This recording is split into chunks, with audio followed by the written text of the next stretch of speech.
안녕하십니까. 오늘은 요한계시록 18장 22절 24절의 말씀으로 바벨론의 패망 일곱 번째라는 제목으로 하나님의 말씀을 나누고자 합니다. 본 말씀은 또 검고타는 자와 풍류하는 자와 붕소 부는 자와 나팔 부는 자들의 소리가 결코 다시 내 안에서 들리지 아니하고 어떠한 세공업자든지 결코 다시 내 안에서 보이지 아니하고 또 맷돌 소리가 결코 다시 내 안에서 들리지 아니하고 등불빛이 결코 다시 내 안에서 비치지 아니하고 신랑과 신부의 음성이 결코 다시 내 안에서 들리지 아니하리로다.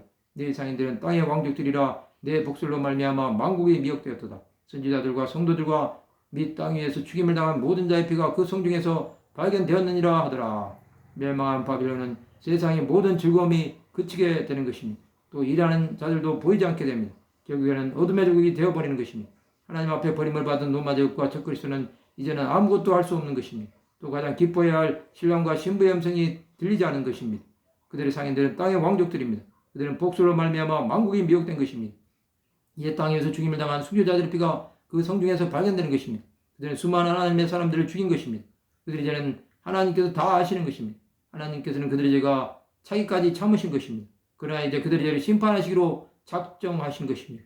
바벨론의 패망은 이렇게 마치는 것입니다. 로마 제국은 수많은 하나님의 사람들을 죽였습니다. 그들은 초대기에 믿는 성도들을 박해했습니다. 성도들은 신앙을 지키기 위해 지하교에 숨어서 신앙생활을 했습니다. 그러다가 발견되면 그들은 죽임을 당한 것입니다.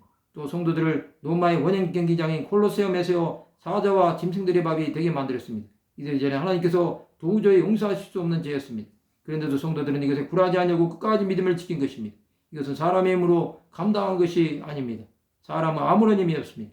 오직 예수께서 주시는 힘으로 이 모든 일을 이겨낸 것입니다.